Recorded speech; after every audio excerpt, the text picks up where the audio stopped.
All right. Welcome back to Waste Some Time with Jason Green. I am Jason Green. I literally just got off a plane. I was stranded. I was held against my will by Delta. And why am I here? I think it's Tuesday. Tuesday night. I've never done a Tuesday show. I don't think so. Maybe. Who knows? But I'm exhausted. Again, I'm coming off a long week, a difficult week, so many things to talk about. And I do have to be on a flight at 7:30 a.m. to Utah. And then I will be out for another week. But I heard some of you missed me, and we had a chat. And to be honest with you, since the last live show, there were so many things that have happened that I think some of you, my viewing audience, would find interesting. And if I didn't tell you now, I probably never would. Probably forget. I'm probably going to forget half the things I wanted to tell you tonight. I made a list. I'm not going to use it. We're just going to riff, if you will. But so much has happened. Now, a lot of it you're going to see in tour diaries. I haven't been able to get a tour diary out. I've been barely able to get a decent night's sleep. What has been going on? Have you heard about the Blue Ridge Festival, the catastrophe? The worst festival since the Woodstock, the bad one, the Limp Bizkit one. Have you heard about it? Well, I was there, and I can give you some insight. And then I was in Puerto Rico, and I went to the Rainbow Bash before all of that. And then I got stuck in New York City for 2 days, but made the best of it. So if you're asking yourselves, what are we going to talk about? Well, you just got yourself a little sneak peek. And we'll get started right after this.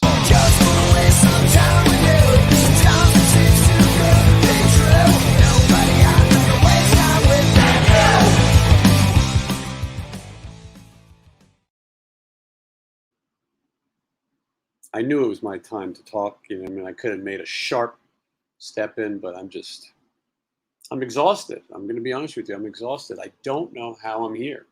I came home and I took my suitcase and I just dumped it into the washing machine. I will be honest with you. I am doing this show in my underpants. As you know, Rusty slept in his underpants last night. So, but that's it. So hopefully I don't have to reach for anything or go out of frame. But I got to get my clothes clean because, as I said, I'm leaving in the morning. I'm going to get to your comments. I'm going to talk a little bit, and then we'll see what your comments are, and we'll have a conversation together. I say this every show. I can't hang out all night. I got to keep this one briefer. But I'm here for you guys. Plus, super chats have been incredibly low, and we got to kick business back in. I'm going to have to get a job. Anyway, the last time I saw you, I told you guys I was off to California, and I was going to go to the Rainbow Bar and Grill Bash, and I did. Michelle and I, and Dana Strum is a gracious host. The band Slaughter are gracious guys, and they really rolled out the red carpet for us, and we had a great time. So we got there early in the morning, and Michelle's here too if I need to be reminded of something. But so we went to the bash. We got there early when Slaughter was doing their sound check, and we received our credentials and all those type of things, and we ate at the Rainbow, which, I hate to be negative, but it was overpriced and not so good. Maybe we hit it on an off day. It's the last 20 times. Anyway, but we did eat there, and you know what? There were so many nice people, even early in the day. This was like noon. And people would come over to the table. If you're watching, some of you, thank you. It was, and we would take pictures and we would talk, and people would say that I had their favorite podcast. So I should rewind a little bit. The night before that, we went to the Whiskey, and we saw Babylon AD. I should go rewind even further. we had dinner at the Thorns. This is crazy. I apologize so how unprofessional I am, but I told the Thorns, Matt Thorne and his lovely wife Ramel, that I was going to be in Burbank, and as you know, they are the king and queen of Burbank, and they invited us over for dinner. I feel a little guilty just showing up at someone's home for dinner. So Michelle said, maybe you should ask if we can bring something. That's kind of like when you put your hand in your pocket to reach for your wallet when you know there's nothing in it. But they said nothing was necessary, just our fabulous company. So we went over and they had one of these, what do you call them, charcuterie boards. I'm not good at pronouncing that word, but they had it and it was fantastic. And there was nuts and cheese and maybe some salami and some other things. I wanted to just take my camera out and film the whole dinner, but I thought that might be rude. So instead, I thought I would talk about their entire private life right here on the show. I hate to interrupt, but a super sticker has just come in. This is from Coors Lightly. Thank you so much. I appreciate that. We're on the board, right? We're on the board. It's how you guys can keep me telling tales all night. So they made Matt does most of the grilling. It was like a barbecue type situation, but Ramel had drink menus. They have menus. They've made menus, and there was about 40 drinks. I can't have them, but Michelle had a Burbank Cosmopolitan, I think it's called. I don't know, but Ramel whipped it up, and they had Burbank tap water on there as well. I don't remember what I had, but it was good. As you know, I don't drink alcohol because I'm a diabetic. So we had a nice, pre-dinner party, and then out came stuffed clams. Boy, I love those stuffed clams, and it was great. And Matt made those. And then after the stuffed clams, it was filet mignon, and that came with a salad, a very beautiful salad with a guitar uh, wooden servers, and there were some mashed potatoes and probably something else. But and like a jerk, I thought we needed a little sauce. I know it's an insult to the chef, but they found me a little something to dip in, and it was very nice. And we had a great time, and we were talking and we were laughing. They are two of the nicer people you will meet. I usually, if I hang out with other couples, I think, boy, these jerks will never stay together. I've almost never seen a relationship that I thought would last. I'm not going to lie. I've been to people's weddings and I got gaming going on whether or not they would stay together, like bets. And I've never been wrong. I actually thought it would be a great thing one time if you had a place where you go and take your wedding pictures and things, or like a chapel. And when you go in, if you stay together 6 months, you get a prize. You stay together a year, you get a prize. You have to put some money into the till. And if you don't stay together, the house keeps the money. And I think it would be an interesting thing. Excuse me, because we have a welcome home from my good friend AZ. I appreciate that. Thank you. It's going to make up for some of the hell that I went through. So anyway, incredible dinner with the Thorns and really fun conversation. And yes, I think they're gonna make it work, and they're great. And I hope they don't mind that every time I'm in Burbank, twice a month, I'll be at their house. Matt has a recording studio as well. If you didn't know, he was in the band Rough Cut, and he was in the band Jailhouse. He's been on the show. He's going to come on one of these Wednesdays with us live, and he'll tell you some great stories. We didn't really talk about his recording stories or where he got the name Thor, but he'll tell you about that. Right now, he's sitting in a hotel room in Utah. So that was great. Then we went to see Babylon AD. Listen, a lot of you probably don't even know who Babylon AD is. When I was in high school, I was in a place called Sam Goody. Don't look for it; it's not there anymore. And they were playing music in the store, and me and my friend said, "This sounds like it's got to be somebody famous. It's got to be a new record by someone we know because the songs had so many hooks. It just sounded great." And we asked, and they showed us the CD, and they said, "This is Babylon AD." Who knew? And they had a song in the RoboCop 2 movie, which was directed by Frank Miller, written, directed. I don't know. Someone will complain. And I'm going to get to your comments. I see them. and RoboCop Peter Weller, and he was in their video as well. My song was called "Kid Goes Wild." Sam Kinison was a guest on it, and I never thought in all the years I'd see them again. The last time I saw Babylon AD was 23, 22 years ago here in Las Vegas. So the Rainbow did, excuse me, the Whiskey. They did a really cool thing.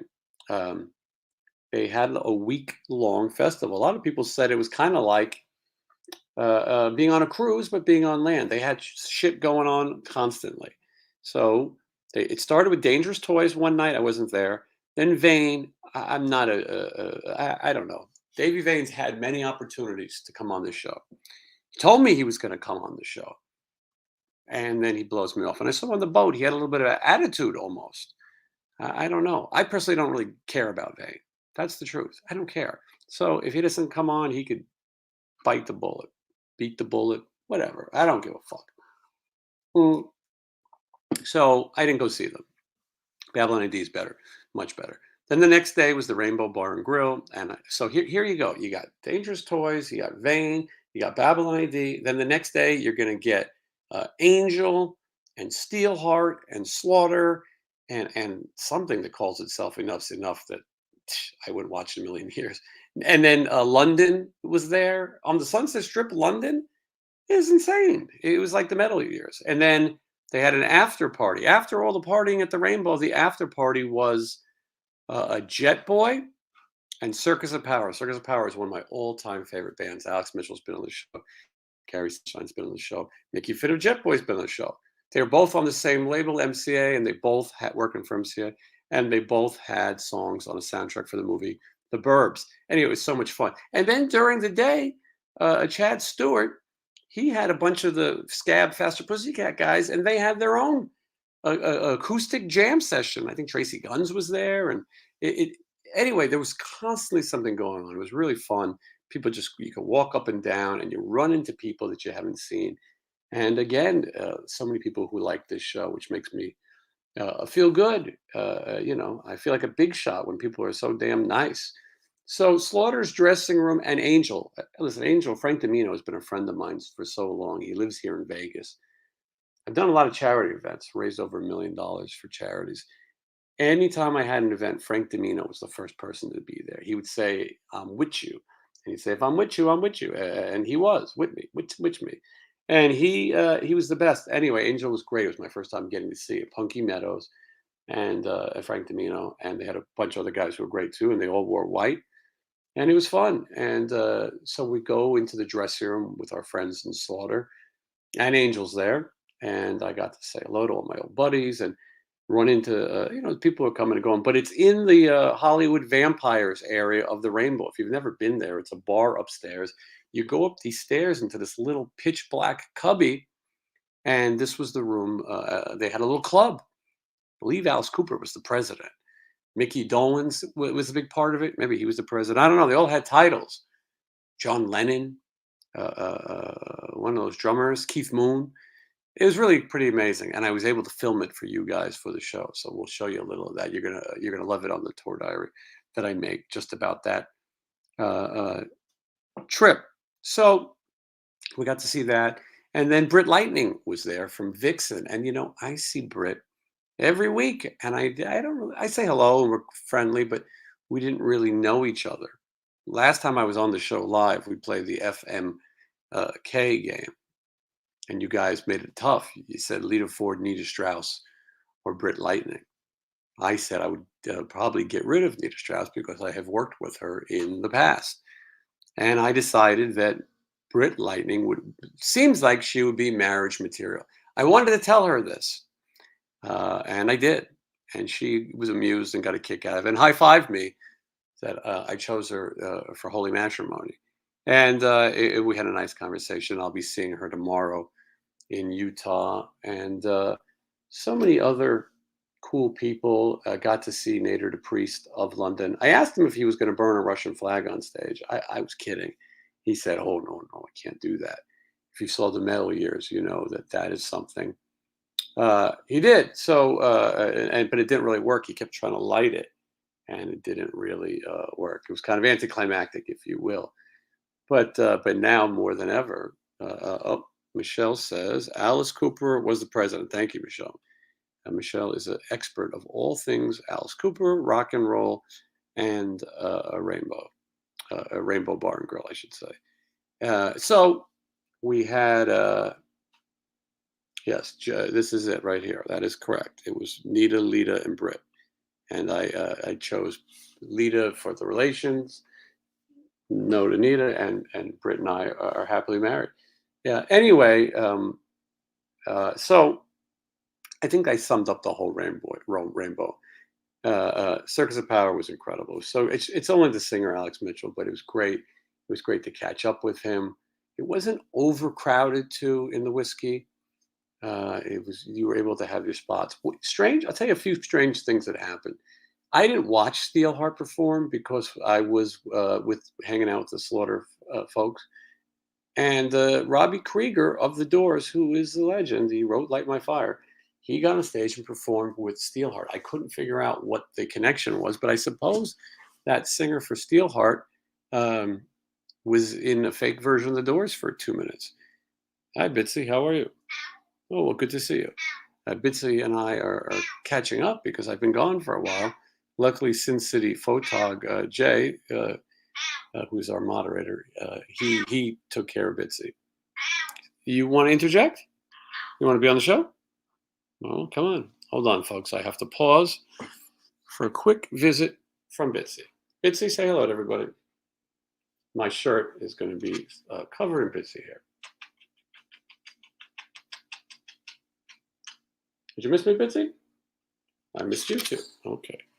Go back to your life. I gave her a lot of food before the show started so she wouldn't chat the whole time. Well, now we're screwed. Hope you guys like cats. And let's see. Okay, I can't see everything, but everybody wants to talk to Bitsy. I brought back from Puerto Rico the official mascot, no, unofficial mascot, is the coqui frog. These damn coqui frogs sit outside your window and make all noise all night. They look like this, but they are smaller. They're tiny, but they sound like this.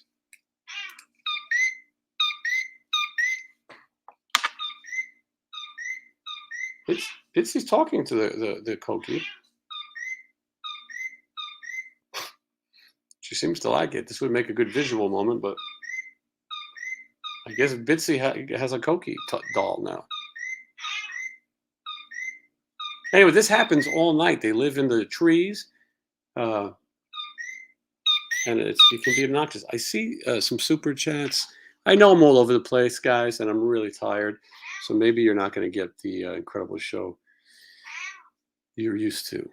Mark Sanchez, welcome back, Jason and Bitsy. Thank you so much for that. Bitsy, you're going to eat again while I'm on the road, and I will be on the road for a long time. This is Joe. Joe O. He's been a member for 3 months. This is a new feature, and I really enjoy this. We can see how long. And I think what we're going to start doing is whoever's been a member the longest will get cash and prizes. It's good to see that Bitsy is doing good. Thank you. And thank you for being a member for 3 months. You get, if you're a member of the channel, you get these super chats. Also, Jay has been working tirelessly on these emojis, I think they're called. And so if you're a channel member, you are going to get these emojis. And there's one of Bitsy. You get a Bitsy cartoon. And you can use that, or you can choose me, or all kinds of other fun. I know, Bitsy, please. We're broadcasting. You think they should give you more kibble money?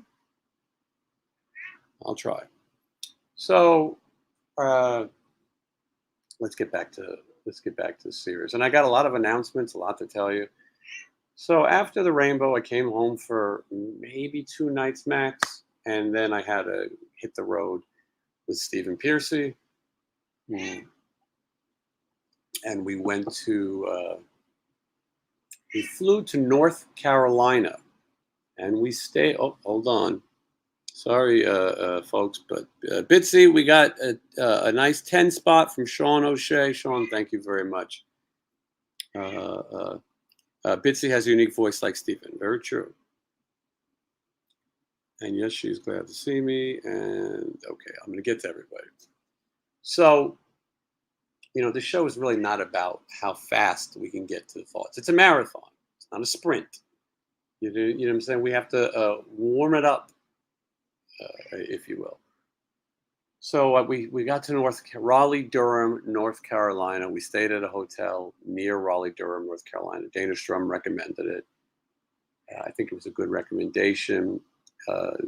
If you don't know, the Vince Neil band is kind of also Slaughter, and the crew as well. But Jeff Blando and Dana Strum are in both.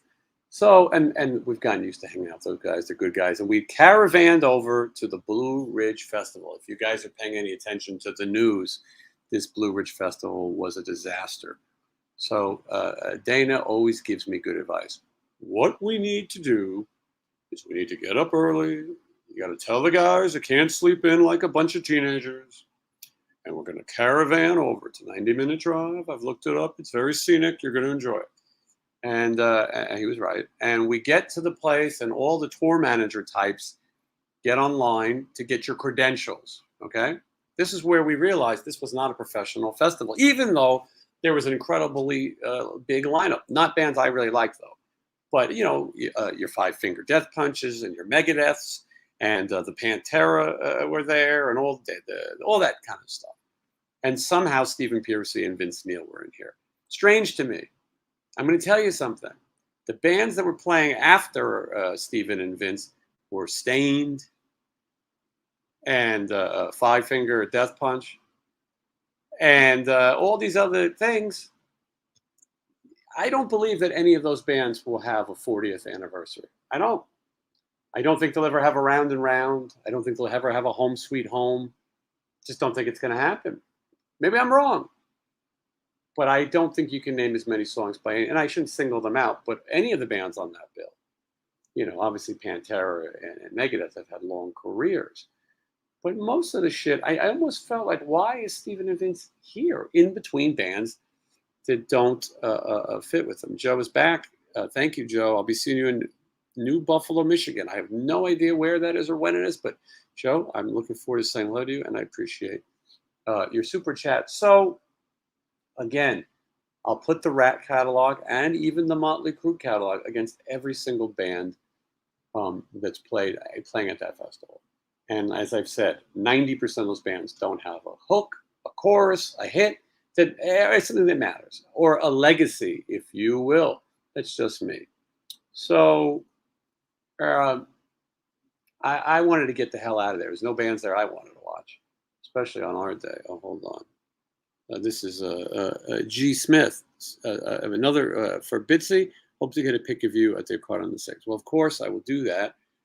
I enjoy meeting everyone. I enjoy hanging out, and we'll make sure that we get that pic. And share those pics, by the way. Tag me, and I'll share them. I'd like to.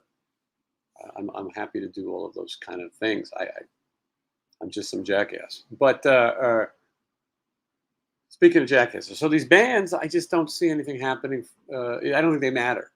That's not to say they're not good. And some people, there's a lot of young people who like this music, but call me when they're on their 40th anniversary. And Motley Crue is probably approaching 45 years or so. So anyway, that's so we're on this damn line, and some of the bands in front of us were kind of gothic looking, and they were pay to play.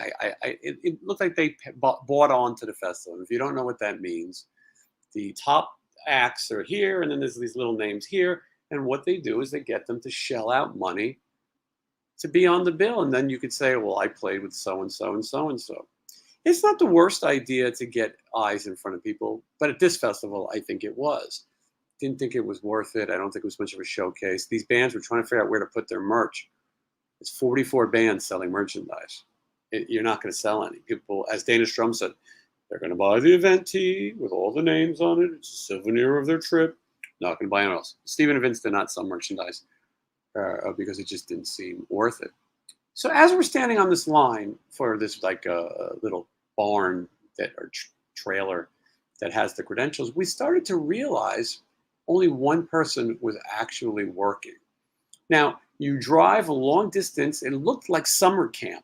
And then they guide you, and everyone is so full of themselves. Most people, this is their big day. It's their big rodeo. You drive into the middle of nowhere, and then they, oh, hold on. I hope you had a pastillo, pasteles is what I think we call those. 1.99. I had tostones, but thank you for that. And I'll tell you all about those when we get to the Puerto Rico part of the programming. So we've already been on here now for how long? 4 hours, 25 minutes. Okay.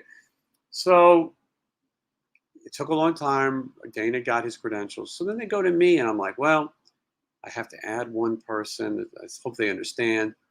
And that's when they tell me, according to what we have down for you, you get 40 artist passes.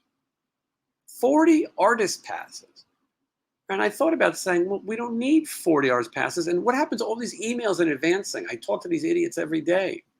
I took the 40 passes. What I should have done is I should have got on the line. There was a line around the forest of people waiting to get in. A lot of people's asses were out. You'll see the video of Johnny scolding them as we ride by on a golf cart. But there was a lot of asses out. And some people, maybe they should have kept their ass in. Not everyone, whatever. God bless America. Do what you want. So I should have sold the passes to them. I had 40 of them. I should have sold 30 of them at, $50 a piece. All access. But I didn't do that because I'm very professional. But I knew this place was screwy. Then they give you these tickets, meal tickets, breakfast, lunch, and dinner, whatever. No one knew where to go. They tell you you have a guy who's in charge of you. Nobody knows anything. These are all a bunch of volunteers and dopes. Some of them mean well, but they don't know a damn thing. No one knows their way around. No one's helpful. It was really just stupid. Then we get to the dressing room, and it's like a 10 by 10. I've had storage units bigger than this dressing room. And there's one chair and sort of a couch. And it was stupid. And it was 300 degrees. That's with the humidity. That's what it feels like. It was muggy and sticky and disgusting. And then there's the weather. It just was awful. So we don't know what to do. And they drive you around in this trailer. A lot of the younger bands were there on tour buses and all that pizzazz. We're not touring. We're doing fly dates. So we what are we going to do? Because you had to get there early. Well, Stephen didn't go on to 3:30. We were there by 11. So we decided we'll go to catering. Well, let me tell you something about catering. They're very strict at these caterings, and they're very cheap. I kept saying to myself, how does this festival afford Pantera and all these Megadeth and this other Five Finger, all of them, 3 Days Grace, whoever. They're all big bands in their own right. They're not cheap. And this festival's run by idiots. So you normally can just hang out in the area. It was a tented off area, and it was like summer camp. Stephen wanted to get his food, and he said something to them about food. And the woman behind this, she was such a nasty woman, and she scolded him. I would argue that Stephen was one of the top performers there. I couldn't recognize one of those other bands if they had a name tag. And she was nasty. And she says, when you enter this tent, you state your band and you show your color ticket. And so I came over. I didn't hear all this. I figured they just needed the tickets. I had them. I said, ma'am, I didn't say that. I don't say that word. But I said, what color? And she went, you hold on just a minute. So she just got done scolding Steven. Now she's scolding me. And listen, I mean, I'm a almost grown, mature man. I don't have time for some C word who's taking meal tickets. Who the hell is she? How many subscribers does she have? Anyway, this woman was nasty. There are women out there and men who are just jerks. Well, this was one of them. So Stephen is not good at staying calm. He was trying. So I said, I'm sorry, Stephen Piercy. And he went, what color ticket? And she went, oh, whoa. She got all menopausal on me. And oh my God. And I blow up sometimes. I try not to, but depending on my blood sugar, sometimes I just can't take it anymore. And I wanted to tell this woman the truth about her life, about the way she dresses, about the way she looks, and what she's doing with her career. But I thought I better not, because I'm representing Stephen Pearcy, who was the second away from yelling at her worse than I would have.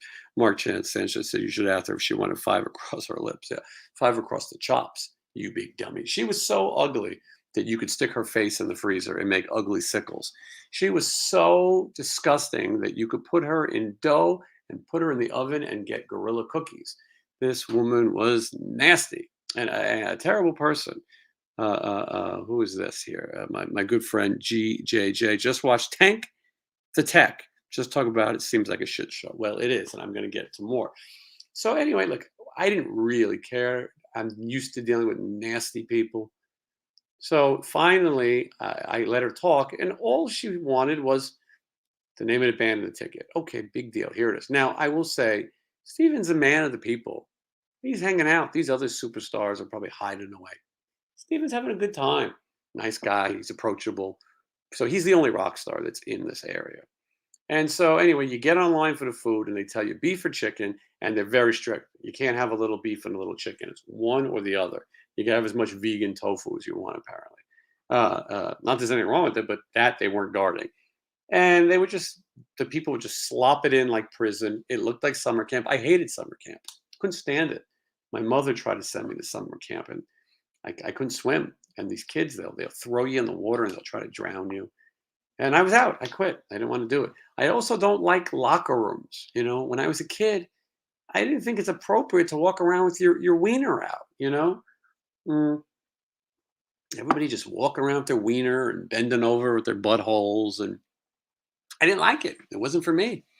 It wasn't for me. So I spent every summer at my grandmother's house, my grandparents' house in Florida, watching and getting an education. I was watching Get Smart and Mr. Ed and Green Acres, things that helped me, Leave It to Beaver, helped me form the knowledge that I have now to share with you, my millions of viewers. So I hate summer camp. I hated being outside. I don't like mosquitoes. I don't like green. I don't like mud like me, but not grass. I don't like it. I don't even know if I like me. So you have to wait for the trolley to come, and no one knows anything. And no one on stage is ready. So we go back to our little cubicle, and I laugh. Steven is being a good sport. The writer says we have to have a coffee machine. They took a coffee machine sealed in a box, and they just kind of threw it in a tree in front of our dressing room, which we were sharing with Stained. Uh, it's like a trailer, and it's cut in half, and then you got the Stained guys, and then next to them was Coed and Cambria, and a separate one, Star Wagons. And attached to Coed and Cambria was Vince Neil. Steven says, I bet Vince Neil's got a better setup than us. I said, I'm going to go find out. I strolled in, and no, he didn't. He had the same shit. And then as far as bathrooms go, this was a big fear. Where are we going to use the restroom? The facilities. They have these, they looked nice. They were nicer than you think. They had two doors for the stalls and three urinals, but urinals were far apart. And again, now you have guys standing around with their wieners out, and everyone can see everyone's wiener. And if I saw someone famous's wiener, I would tell you about it. So you don't want to just drape it out or whatever. And so I use this. I go into the stall because I don't want to get it all over the floor. So anyway, it was, and by the end of the day, that got gross. And Dana Strum and a lot of other notable people staying too. They were getting ready in a portal potty almost. So so the it was really bad. And then hour before the show time, I go on stage. Coogan had to stay out there. Scott Coogan, the drummer, if you don't know who he is. He was setting up in the sun. He was dying. And then it was time for us to go up, and there's no amps. And everybody comes running. Jeff Cullen, who was the tour manager, assistant tour manager for Vince and for Slaughter, he's a great guy. He says, did you advance your amps? Of course I advanced amps. You send in what you need. You get on the phone, make sure they have it. Nothing. And CKY was playing on the stage next to me. And Bam Margera's parents were there because Bam Margera's brother is in CKY. So Phil and April came out, and you'll see it in the tour diary, and they introduced them. They seem like a lovely couple for people who their son throws rattlesnakes on them while they're in the John or whatever other things that happens. So they were playing, and we're trying to hurry up. One stage here, one stage here. We're trying to get ready. No amps. They say to backline company, "Oh, don't worry. They wheel these amps in boxes. No one's tested anything." And we were having problems. The guys were having issues. I leave Steven in the trailer while this happens, while the band's trying to set up. It's very hot out, and after one song, it looked like everyone had just been in the shower. They were drenched, and this festival, I'm thinking, how do they have all these giant bands here? How is it possible? This is so unorganized. It's stupid. But I didn't want to say anything, and I was prepared not to talk about this because I didn't want to make fun of places we played. But now I see what happens.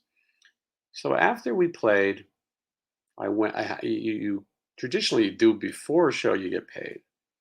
This one you had to do it afterwards. So you got to get a guy in a golf cart, and you drive 400 miles through the forest, and you go into another tent with this woman. She was a nice woman, and she handwrites a check. Miracle that check cleared. And then you ride back 400 miles, and then you set up. Let's get the hell out of here. Johnny, Matt, and I went to eat that night. We went to a place called Brio. We have one here in Vegas. Michelle and I have been there, and a couple of times I think, and Johnny too. And the night before, we ate at a place that everyone recommended called Uncle. I can't remember. Uncle Son. It was Mexican. Uncle Julio. That's what it was. Uncle Julio's Mexican. We had Los Camarones fajitas. Anyway, after we leave, while we're at dinner, we start getting these messages that a rainstorm came and is wiping out the Blue Ridge Festival. Didn't look like that was going to happen when we were there. It was sunny and bright. And while I was there, I noticed that there's people in the union or whatever, the workers, they open up the back of the rider trucks and they sleep in hammocks. Well, then I looked under the stage because they told me the closest way to the front is under the stage. There's a village, a community of people living in these hammocks. And I thought to myself, this stage could collapse. Flooding could occur. Well, flooding did occur. This storm blew a lot of bands out. Evanescence, Will Hunt played some shows with Steven. He didn't play. He was paid, but he didn't play. They were canceled. More and more bands were getting canceled. As the days went on, some bands played, some didn't. Most people were there camping. This is all alleged and hearsay and whatever, so don't come after me if anything is incorrect. But allegedly, the porta potties were overflowing. They were running out of things. The people were treated terribly. It wasn't organized. It wasn't clean. And as it rained, it got worse. It got muddy. People were trying to avoid the brown acid. It was really bad from what I hear, all accounts. And they weren't letting people leave. And they to evacuate, it was getting dangerous. You can see the pictures of how disgusting it was. I was glad we were gone. We got out of that dump just in time. And they have yet to refund people. Now, the fair festival made a statement today. I heard that the guy who put it on has got some lawsuits against him. This is alleged. Look it up for yourself. Sounds like he's a shady character. Stage manager quit right in the middle, from what I heard. Just disappeared, abandoned ship, let everyone suffer. Sounded terrible. There will not be a Blue Ridge Festival 2. It was a big mistake. It was a dud. So anyway, next day we wake up and we're on our way to the next gig. And of course, the next gig was in Puerto Rico. So we flew from Raleigh, North Carolina. We drove from Virginia to Raleigh, North Carolina. And from Raleigh, we went to Atlanta. And in Atlanta, we met my friend Miguel. He's a Boricua. He is Puerto Rican. He's American. His family is Puerto Rican. He's been there a couple of times. But he was there to help translate if needed. Most people did speak English, at least crew people. If you went out into the city like I did, it would help to have someone who spoke Spanish. Eric had a traditional Spanish breakfast every morning at Subway. Some people like to get in there with the natives, and some people like to get into Subway. It's all choice. It was $7 also, for the record. So the first night we went to a place called La Casita. It was Miguel, El Johnny Monaco, Eric, and Matt Thorne. And we went and we had a nice dinner together. There was a blackout. while we were eating. It didn't last long, but it was frightening. I had seafood paella, that is rice with moriscos. I think that's how you say it, and it was good. And but for lunch the next day, I had arroz con pollo with tostones, which was much better. Tostones with a ajo garlic. This was much better. Hold on, there's somebody's at the door. B is here for your pain and suffering. Also, hi Bitsy. Well, thank you so much. I will tell Bitsy hi later because if we talk to her now, she will commandeer the rest of the program. So, Puerto Rico, I didn't know what to expect. All my friends in New York were Puerto Rican, a lot of them at least, and they had mothers who cooked these big pots of arroz con pollo and gandules, and all these things, pasteles. And so I've been waiting to go to Puerto Rico my whole life. I kind of pictured clotheslines and chickens running around, but I always make the point that all I get to see is the hotel and where they choose to show us. They take you somewhere. So I was on this kind of strip. It looked like Hawaii or what I imagine Hong Kong would look like. There's all these beautiful sky high rises on the beach. It was incredibly muggy. That was a little difficult. Very, very humid. But so we went to look at the venue, and it was fine. It was nice. It was on the beach club, and we had an early sound check the next day with our friends in Quiet Riot. And Stephen added a new set list and some great stuff. The morning after, walking the dog, and nobody rides for free. And we hadn't gone over. Excuse me. Nobody rides for free with Scott Coogan. Jizzy Pearl comes out. I call Jizzy Pearl the other voice of RATT because he did sing for RATT for 6 years. What you thought of that is irrelevant. I mean, he did, and he was ready to step in if we needed him. He could sing all those RATT songs. So someone's saying try the mofongo. I almost had the mofongo, but there was just other things I wanted so bad. There was cockfights. That is true. Someone may bring it up. There was an arena for cockfighting. The cockfight arena was bigger than the concert venue. I've never seen anything. It's inhumane. It's stupid. I put $50 on the black one, but it was wrong. I'm against it in every way possible, but it does exist there. Don't know how. So we after sound check. Johnny likes to do his own thing. He stayed around there. Coogan, he's seeing somebody now. He's in love. I think he's about to become married. He's very serious. They've been together 8 days. And big things. And I'm not talking out of church. He says this, or school. He says this everywhere. He's telling everyone he is confessing his love. And hey, nothing wrong with a little love. So he was busy. He was on honeymoon, if you will. And it was great to see Rudy Sarzo and Johnny Kelly and Alex Grassi. They're good guys. I'd like to do more. We're talking about doing some more stuff with them. Some of the stuff is top secret. I can't tell you yet. But I'd like to. So I had this arroz con pollo with tostones. Tostones are like a sweet banana, but it's fried. And Miguel always says you put the ajo, the garlic on it. He calls it mojo, but well, he says words wrong a lot.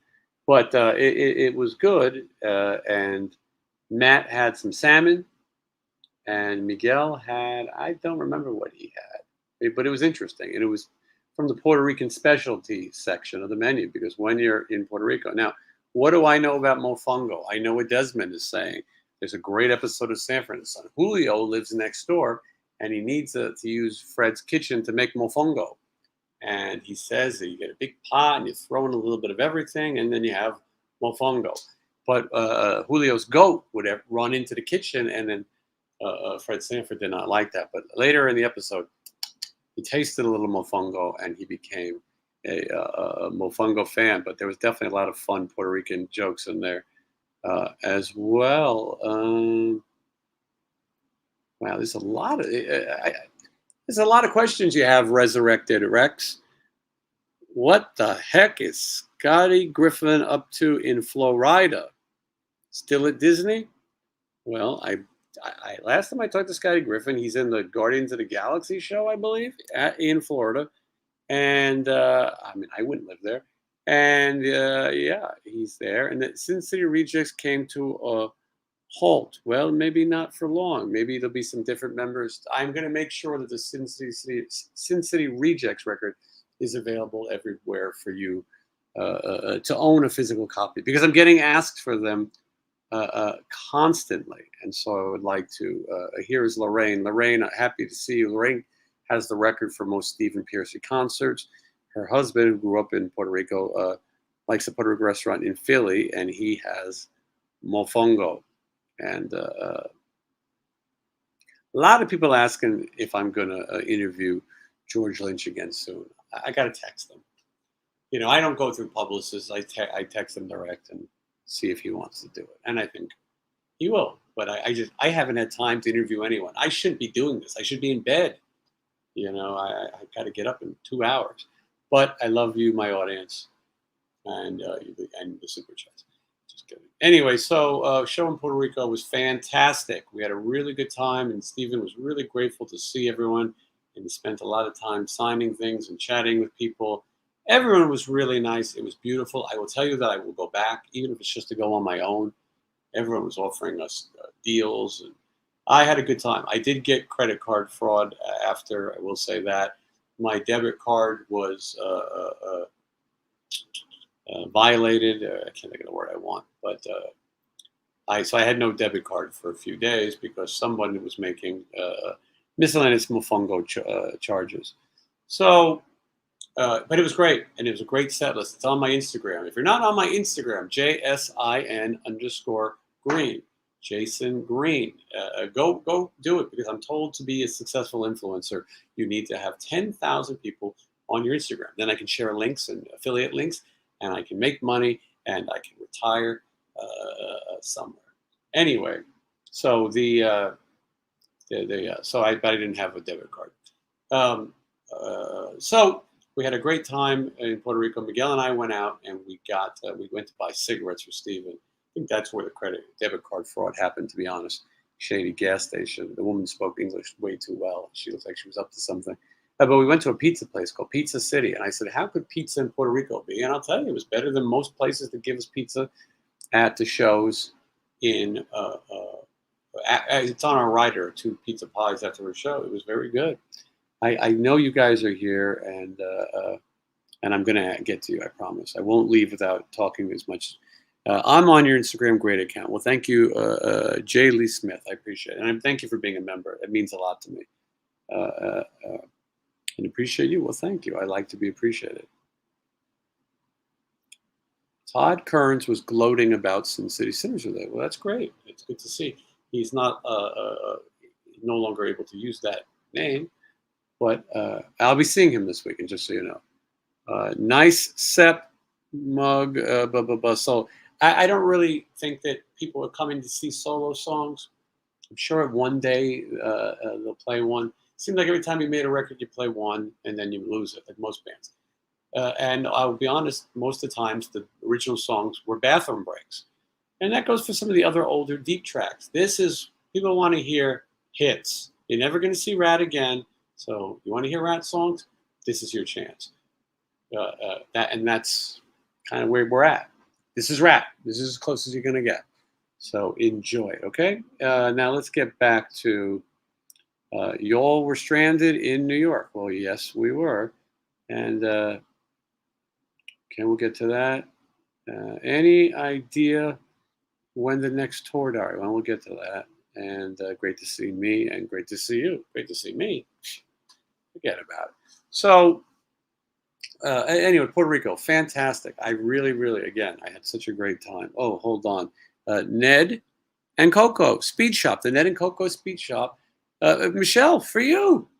You see this, Michelle? If you're still watching, Michelle, these people have a little something for you. And I'll make sure that I give it to you. Michelle will be at the Arizona show. So for those who are fans of the show, you will get to see the great Michelle. So the brains of my operation. Did Johnny find love in Puerto Rico? Johnny's love life is. People write me about Johnny constantly. First of all, I love Johnny. Sometimes you're friends, you argue. We spend way too much time together. Not. It's just how it is. We live in Vegas. We're on the same flights. We're in the same hotel. He's great, but can't tell you anything about his love life. I don't know. Uh, you know, where everyone's concerned. Johnny will come back. Listen, he will be here again one day, and he'll tell you about his love life, and he'll probably complain about other things too. But he will be here, and so okay. Uh, Thank you for what you do to keep Steven Torrent. I thought I'd never see him live again until June. I mean, I don't mean to be rude. There was times I never thought I'd see him alive again. I don't mean live on stage. Stephen Piercy has overcome a lot of hard times and demons, like most humans. When I'm miserable flying and traveling, I remind myself that Stephen is 67 years old. He doesn't like to say that, but you can Google it. He's been through liver cancer. He doesn't like to talk about that much either, but he's had some help and he does it. And it's hard, but he does it. And if he can do it, I can do it. Touring with diabetes isn't easy. It's been really hard. I've been suffering. I need to get some health care in this country stinks. That's another discussion. And all the politicians, all you people who say, I like this one, I like that one, this guy's great, that one's great, this one's a jerk. They're all jerks and no one's helping the cause. We're all screwed. There are people who are trying, but they're not electable. And I won't say any more. But thank you for the live. Well, thank you for watching the live. So we had such a great time in Puerto Rico. Again, I want to go back. I want to go back. I went down to the beach 2 days in a row, and I got in that water, and it felt so nice on the toesies. And it was great. Show was great, and band was great. Everyone got along, which is rare for any band. But Eric and Johnny and Matt and Scott, everybody was great, and of course Stephen Piercy. So, has any group asked you to help manage them wiping out Stephen? Yeah, good question, Mark Sanchez. Yes, a pretty notable glam band asked me to manage them, and a lot of bands have asked me to tour manage them. I want to be with Stephen at the finish line. If he retires in the next few years, I believe he will. He didn't say that. I'm saying it.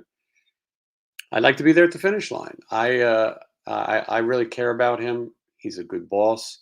He's a good guy, a good friend. He's loyal. He's generous, and I like the way we work together. He lets me do what I want. If he gets there and things are set up the way he likes to, he doesn't bother me. He's not calling me all day. He's not making demands. He's not that kind of person. So I would never leave Steven for another project unless it's like Spice Girls or something massive. But otherwise, no. I'm going to ride it out, and then I'll have to decide what I would do after. I don't know. The goal would be to make this channel more successful. My friend Malfunction, he got a great channel. He's killing it. Adam the Woo, he's insanely good. All these people, we need to catch up. Got to get some more subscribers. Now, partially my fault. We need to have more content. Okay, let's see. Ginger or amber? I don't get the question. I don't get it. Is that a hair color thing? I don't know. Steven seems cool. Yes, he is. Hey, there's Martha. Martha, nice to see you. Back from Rhode Island. I plan on going to Rhode Island in November, I think. I didn't even read that question. Oh, it's Lorraine, so I know it's safe. Always good to know that the rockers we love are good guys. Yes, for sure. Are you going to the Hollywood show again, Chris? I'd like to. I'm on the road for the next one. I really, really wanted to. Actually, was going to have Steven there and some other cool stuff. Okay, I wanted to answer a couple other questions, and we're still moving.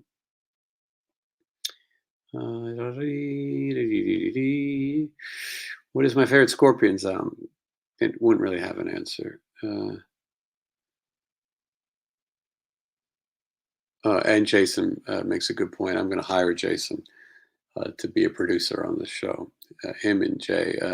Green for president, enough of the bullshit. I agree. That would be the real Green Party. And I'll tell you what, I would kick some stuff into high gear. I don't. And it would be the no party system. I don't go to any parties anyway. We would really get some stuff together, and there would be health care for all because that matters.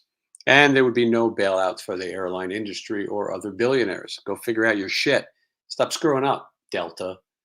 You know what I mean? Delta is the worst airline, and this country gives them money, hand over feet and foots and fist even. J Fry TV, I enjoy your Frankenstein thing, and I'm glad to be back. I will be sleeping in my yes. I got to get out of here in a minute. Is Tammy going to be on your show? I'm going to see Tammy Saturday, and I'll tell him. I'll talk to him. He's supposed to. That's a tease, by the way. So anyway, Puerto Rico's incredible. I love it. I recommend it. People were very kind, most of them, and it was muggy, but I enjoyed it. So after that, we were heading home from Puerto Rico. It was time to get a few days off before this week's touring, and when we got on board the flight we went from North Carolina to JFK, from JFK to Vegas. We got an announcement that our flight was canceled. Well, what are you gonna do? Flight was canceled to Vegas, and then people started saying, "Oh, it's the weather." But then the guys who go to California, LAX, some of them used to bitch about the flights that they were on. Hence, but somehow I end up on worse flights than everybody, and Steven. They had no problem. They just took off like the wings of a butterfly. They took off and went home. So how could the rain how could there be weather problems in Las Vegas? It's because they have shortages. Delta has shortages, and they don't have people working, and they're just cutting prices flights left and right, and not enough people. They don't care. They told us this was Sunday. They told us we've rescheduled you for Tuesday. Stephen panicked. We checked every possible airline, every possible flight, camels, donkeys, anything, skateboards, scooters. You know, I can't go on them, but I would have tried. And ultimately, we had to stay in New York City. I'm a New Yorker. I was born in New York. I lived most of my life there. We went online and we looked, and every hotel in the area was sold out because so many Delta flights were canceled. Mostly only Delta flights, I should point out. Free hotel rooms? Good question. No. Delta didn't do a damn thing. It's the worst airline. Hashtag Delta sucks. Delta stands for don't expect luggage to arrive. Well, right before we got on the plane to go to JFK in Puerto Rico, I told Miguel, hey, film me for my tour diary with my roller bag, and I'm going to dance with it. I spun it around, and I danced, and I said, what kind of idiot would check your bag? Look at me, I'm dancing with my bag. I was so excited. I have my bag. I go, they're all going to lose their bags one day. Sadly, a few hours later, when they arrived in New York City, they had no bags, and Delta wouldn't release their bags. They claimed they were on their way to Vegas, but you can track the bags. They were lying. The no help desk was just that. Nobody cared. I'm a diabetic. I had my insulin with me. Michelle always tells me take massive amounts of insulin, extra needles, things like that. But some of the other people in our organization are on medications and things and didn't have them. I know, Bitsy. And they could care less what happens. Really could care less. They laughed. They were such jerks.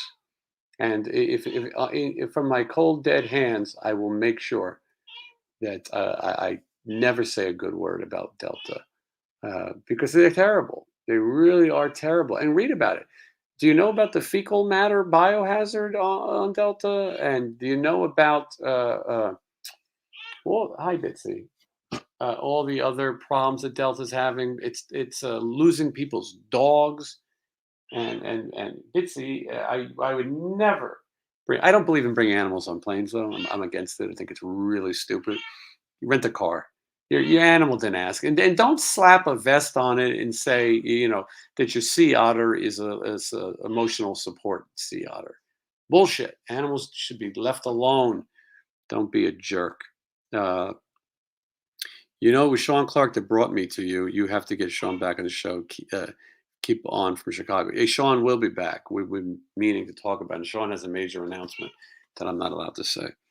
Okay, and yes, Bitsy is saying that Delta sucks. I don't know what happened with the dog. I think maybe they found it a week later.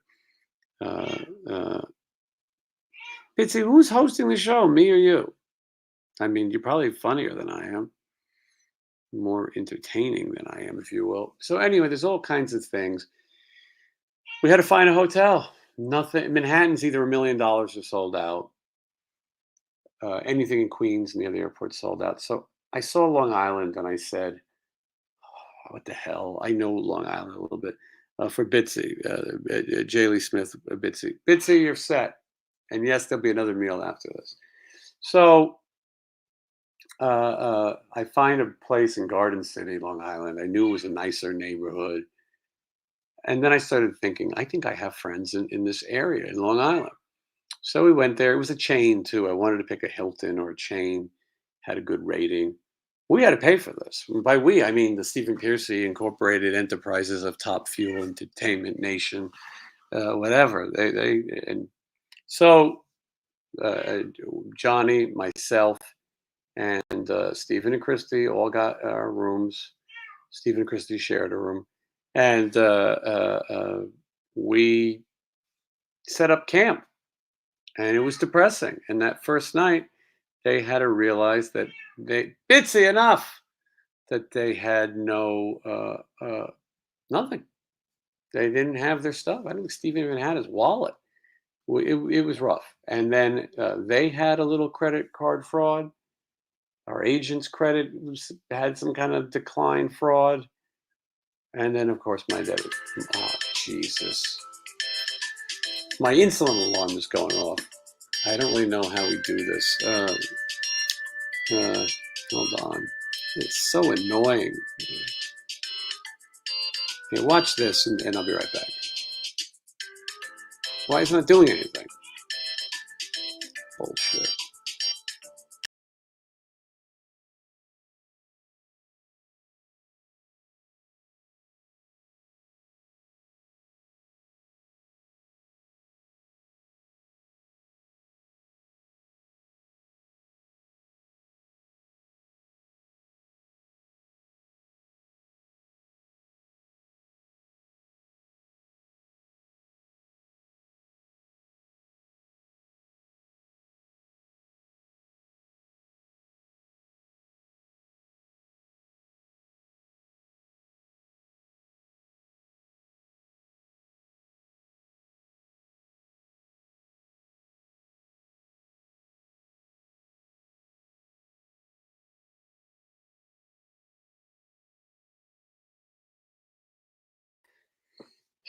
All right, I'm back. Sorry about that.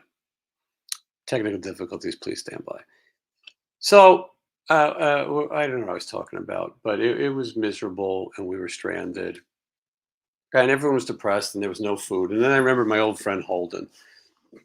I asked Holden to come on here and talk about it. I asked all the people and everybody's asleep like a little baby.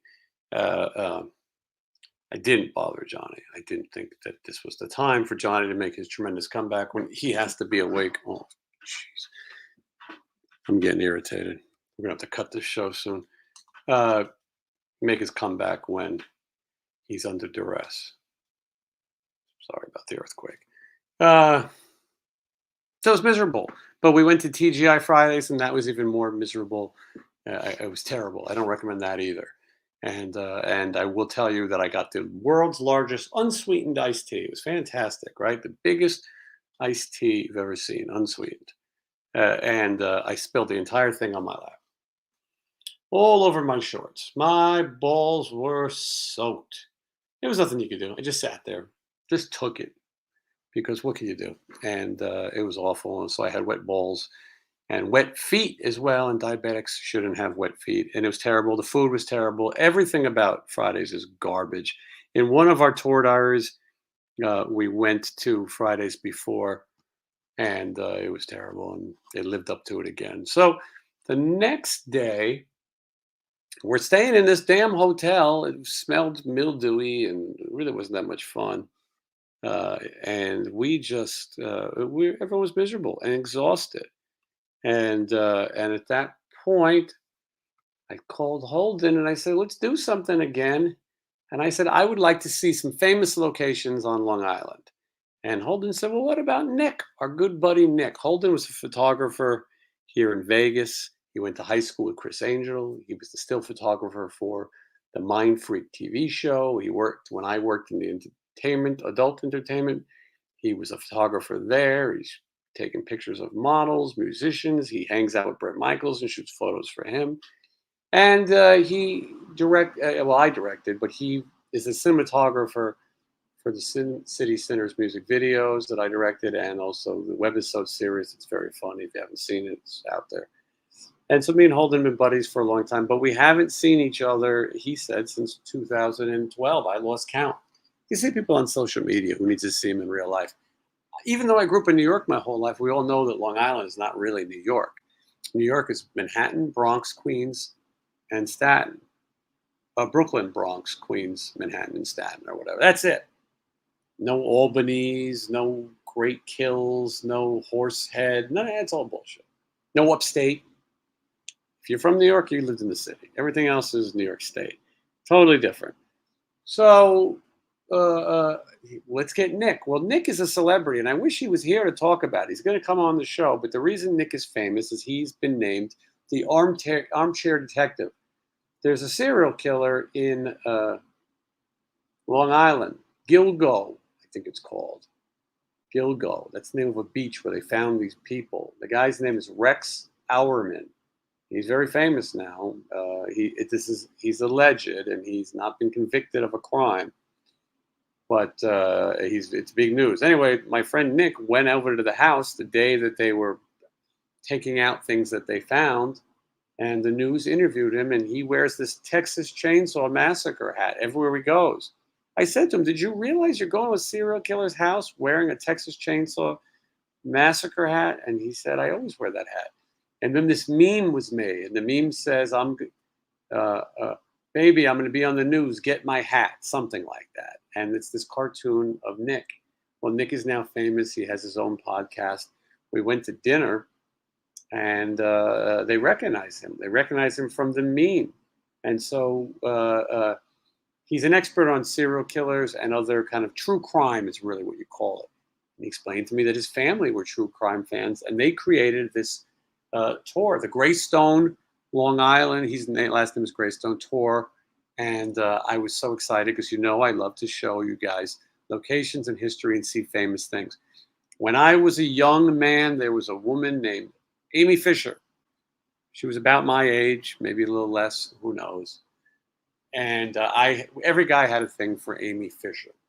And she was maybe turning tricks in her school, and she was definitely banging a guy named Joey Buttafuoco. Joey Buttafuoco over here. He had a mechanic shop. And a lot of people know that Amy Fisher went to the home of Mary Jo and Joey Buttafuoco. Mary Jo was the wife. And a lot of people, she claims that she pistol whipped her and the gun went off. Everybody else claims that she shot her. So I wanted to see this location that I've been hearing about my whole life, the Long Island Lolita. That is correct. They made 3 TV movies. Drew Barrymore in one, Alyssa Milano in the other one. I forgot the other girl's name. Her last name actually was Fisher, Joelle Noel. Anyway, ABC, CBS, and NBC all had this. It was everywhere. It was the biggest thing in the world. Everybody talked about the Fisher case.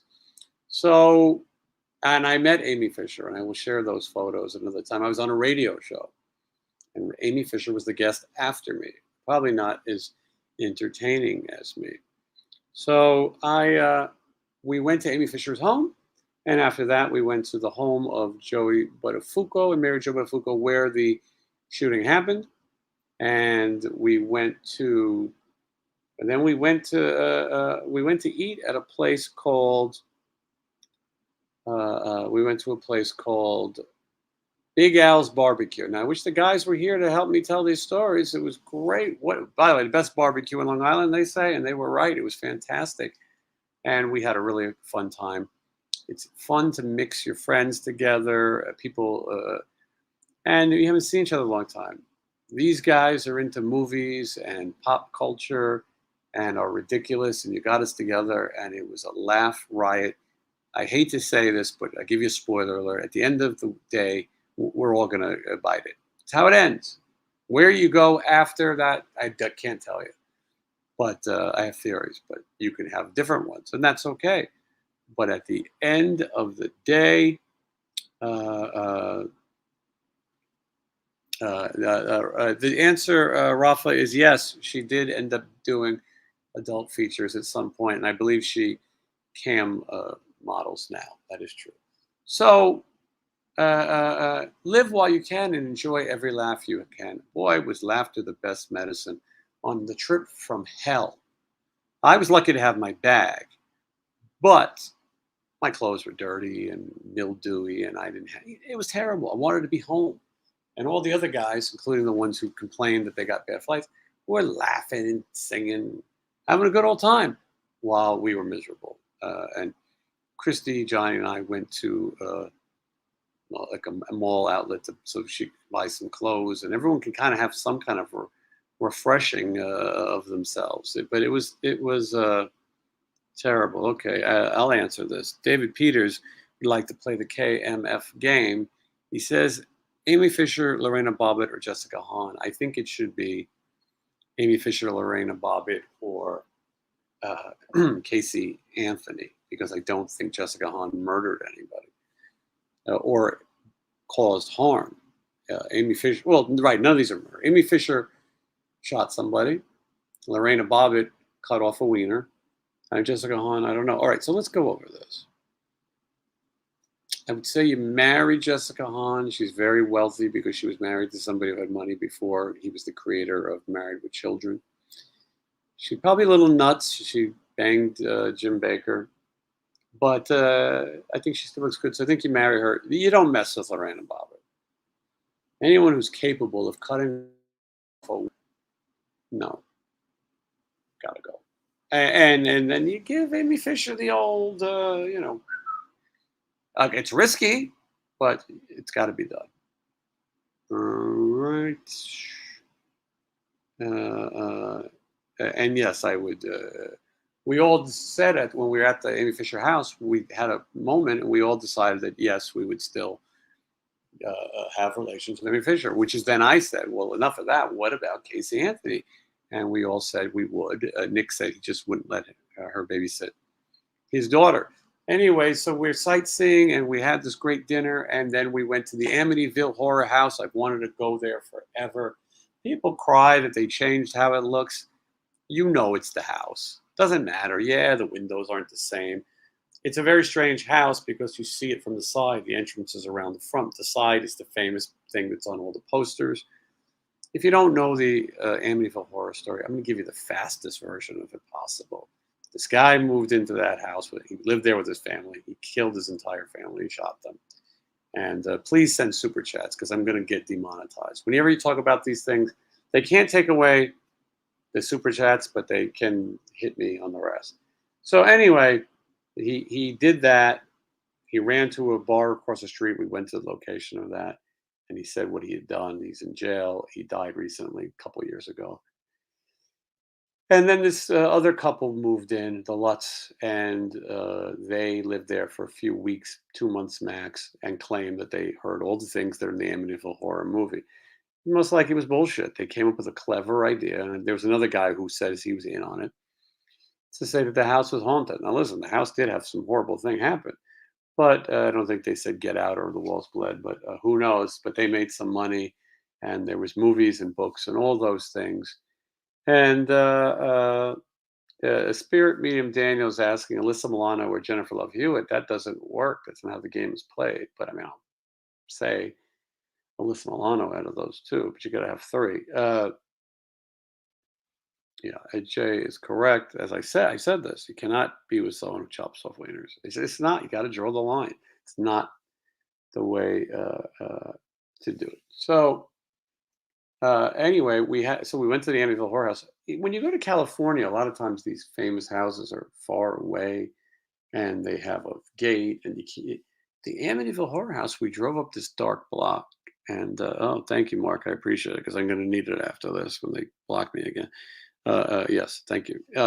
So we have, And yes, this was a good way to kick off the Halloween season. So we went up, and the house was it's right there. It's very close. I've heard a lot of people get angry. They don't want you there. They tell you to get out. Things like that. But it was nighttime, and no one's, listen, I think if we stayed any longer, if we overstayed our welcome, maybe something would have happened. The people in the house were probably used to this, but there was cars going by for a side street. It was busier than I expected. I wanted to take my picture, and my friend, Nick, he turned on his headlights, and we were able to do that. And then after visiting that house, we did go to the Rex Hourman, the alleged Gilgo murderer house. That one was sad because the people are still living. The family is still living there. The family didn't seem to know what he had done. It's a crazy story. It's not really for me to tell. Nick is the expert. He is the armchair detective. He's been on the news. He's tracking the case, and he will be here soon to tell you more about it, and we'll discuss it at length. If you're a fan of true crime, you're going to love seeing Nick on the show. Mm, But so it was funny that I was in New York State seeing all these places that I always wanted to see. I was mad that we didn't stay in the city, but it ended up turning out pretty good. I would have loved to see my mother. I would have loved to see my father, my cousins, my aunts, all those things, uncle. Thank you. It's a super sticker from Ned and Coco Speed Shop. Thank you very much. And hopefully Joy Botafuco doesn't work at your speed shop. I don't even know what a speed shop is. Why don't you guys tell me what that means? Is that racing or the never mind. Anyway, it was incredible, fun. I got in late, but it didn't matter. I was having a great time. And hold on. FMK, Scary Baby or Ginger. Now, I'll tell you right away, Sporty Spice is my favorite. She's not on the list. It makes it a little harder. But without a doubt, I would marry Sporty Spice. I always have liked her. I saw her play. She had a rock band backing up. It was great. Saw her twice. Saw her at the Roxy, actually, and with me, standing next to me, and the whole time. Excuse me, Phil Campbell's Motorhead. So how about that? It's a tough one. I'd probably get rid of Scary, not because of any particular reason, but she just wasn't my favorite. Baby or Ginger is just tough. I got to see what they look like these days, and maybe go out for coffee or something. I'm leaning towards. I think Baby's younger. Either one's good for stooping, and either one would probably be a good wife. Tea and crumpets every night before bed, mushrooms on toast, or traditional English breakfast, beans. I don't know. I'm gonna just say for here, probably marry Ginger. She probably got more cash, and then play hide the salami with Baby. Thank you so much for the super sticker, Jay Lee Smith. And okay, what is here? Hot rods. Oh, great. Okay, well, if you guys are looking for hot rods, go to Ned and Coco's Speed Shop. I don't know what state it's in, or I would go. All right, Alyssa Milano, Jenna Love Hewitt, or pick an Olsen twin. Okay, get rid of the Olsen twin. Bang. Alyssa Milano married Jennifer Love Hewitt. I don't need to defend my answers here. Hey, thank you so much, Paul. How nice of you for that very generous super chat. And Australia wants Piercy, and we're supposed to divide this up between me, Johnny, Bitsy, and Michelle. Johnny hasn't done any work tonight, so I'm not sure why he's included. But all right, I'll make sure he gets his cut. Gonna skip some of these. You remind me of Howard Stern. Well, I look at that as a compliment. Anyway, today was time to try to fly again. Holden was nice enough to come pick us up at the hotel. We drove to the airport. I will point out that we were almost ripped off when we got off the plane. This scary man said, "Hop in the car," and they make these announcements telling you, "Don't get in a vehicle with anyone, a licensed cab driver or Uber driver." This guy told us to get in. He was very scary, very tall. He looked like a Manute Bol. I think I said this somewhere, but And Steven looks at me and goes, "Perfect, let's go." And Miguel and Christy and everyone had to think fast. I'm a New Yorker. I should have noticed it right away. I was just tired. But the racket would have been, he'll tell you, "I'll take you in a nice car. It'll be $200." And then when you try to get out of the car, he locks the doors and tells you it's $200 each. And then there's tolls. And if you don't pay, you are, who knows what happens. I don't want to talk about it here. Joan, Lita, or Cherie? Oh, that's not fair because Cherie's been on the show. Well, Joan is not into what I'm into.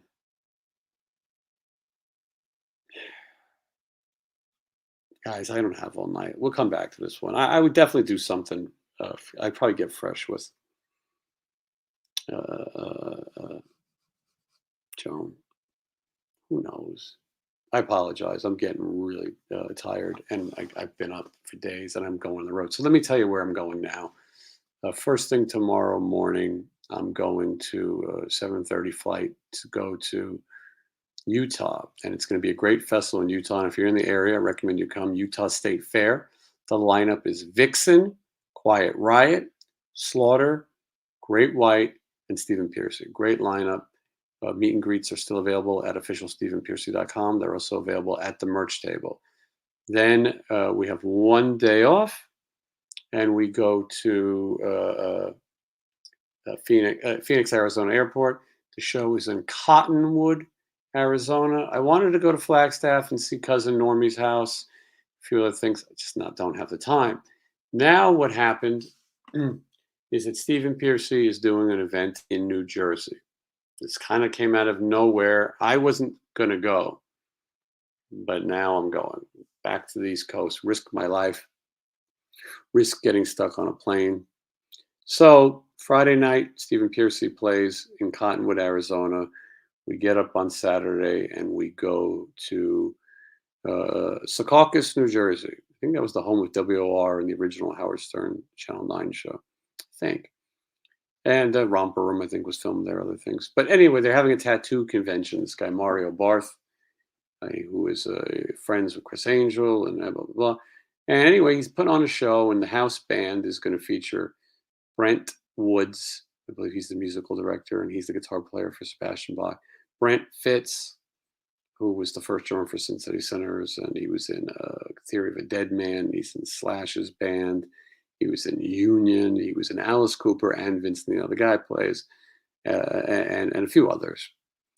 And then after that is Todd Kearns is on the bass. Todd Kearns I managed for many years with Sin City Sinners. I haven't seen him in quite some time. I don't know if we get along. Maybe we'll see each other. Maybe we won't. I don't really care. If you'd like to say hello, I'm okay with it. And then so there'll be the backup band and performing with Take Me Down from Faster Pussycat, Phil Lewis of LA Guns, the LA Guns, and Sebastian Bach, the original voice of the Skid Row, and of course Stephen Piercy. So that's of RATT, the original. He is the guy. So I'll be there. And if you're in New Jersey and you want to say hello to me, this is your chance. We're not going to be there long. We're going to get in. Stephen's going to sing a few songs. We're going to go back to the hotel where I'll have a big party. And then the next morning, I'm going to hopefully get back to Vegas. We're flying on a different airline. I won't say, so we don't have people in the airport. Maybe he's friends with me. Maybe he's not. Yeah, I'm not sure. And generally, they take too much. Yes, roll over, Dinky, roll over. Yeah. Keep an eye on the hurricane before you come to New Jersey. It's not supposed to be New Jersey, but it could move. What can I do? My life is screwed. Weather and all these things. Of the Vixen women, whose perfume smells the best? Well, I'm glad you asked that. I'm going to go into their dressing room, and I'm going to smell them, and I'm going to tell them that it's research for my show, and I'll let you know, and I'll be sincere. I'm going to hug each one of those broads, ladies, and I'm going to sniff them. I'm probably going to give them a hug and then a sniff of the neck. maybe even the wrists. Some of them I can tell them what I'm doing. They got good senses of humor. I don't know the bass player very well. She's married to Richie Kotzen. I don't know if he would like me, getting involved with another man's woman. God, Richie Kotzen would never do such a thing. I missed the super chat, Mark. I think Mark is saying I missed the super chat. I would not want to do that. Is it Jaylee Smith? Oh, Mark Sanchez. Sorry, Mark. My friend lives by the Evil House, the Ewell House in Fresno, where the sons kill the parents. I don't know if I can even say this stuff on this show. Never occupied over your creepy stories about it. Well, next time I'm in Fresno, I'll be there with the armchair reporter. I'm going to read a few more of your comments, and I gotta go. Vixen's on fire. The Crush It. I enjoy it. I didn't think I would, but I enjoy it. Sounds like a plan. Vixen ladies are amazing. Yeah. When is Steven coming to Colorado? He's been in Colorado a million times, but hopefully back soon. I will smell Tyson as well. Why not? Equal opportunity. Hitting the hour and a half mark. Thank you, Jason. See, Jason's working. Jason's like Gelman. Yeah. Jason's saying we got to wrap it up. Look, I'll tell all these stories again because there's so much more to tell, and there's so much funnier things to tell. But I haven't packed. I haven't put my clothes in the dryer, and I need to eat a little something. Here in Las Vegas, it is already 10:26. I got to be up at 5:30 in the morning. I appreciate you as an audience. I appreciate you as individuals. There's so many things. Oh, what do you know? Oh, wow, look at this. Thank you so much, David. Much appreciated. Ciao, guapo. Tu programa esta chavera. Thank you very much. Gracias, gracias, gracias. Of course. Sí, así, gracias. And got to get out of here. Can you buy meet and greets at the show? Yes, you can. Almost every show. And you can go to the merch table and you can buy one. It's worth it. I will tell you that. He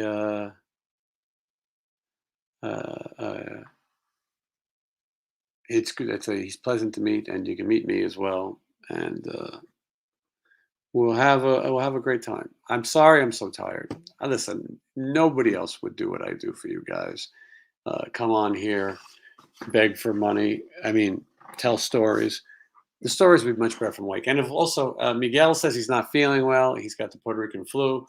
And then Holden and Nick.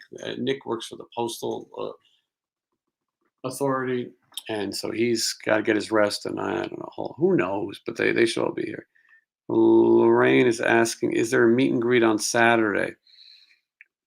It's a good question. I mean, we should do one. We should just do our own and be in my hotel room. Everyone's welcome, but it's not our show. It's somebody else's event. Stephen is a special guest, and Rafa speaking the native language, and Beans and Disease to you as well. And thank you. Thank you. We've never done one this late. A lot of people watching. I think more people are going to watch this tomorrow on the replay. So thank you. I hope to see all of you on the road. I am sincere when I say how nice it is to meet people who watch the show. We're closing. We're over 15,000 subscribers. I'd love to get to 20. If someone's watching who hasn't subscribed yet, please do. And follow me on Instagram. Buy the new RATT. Buy the RATT record. Boxset. Link in the description. All these kind of things help the show. Become a channel member. Become a Patreon. I am going to sit down and sign some stuff and send out some pics. It takes me a minute to get to that stuff because I'm never in my own house. Luckily, I have Jay to help. But anyway, all kinds of cool stuff. And then we'll talk more. And the Koki frog will be here.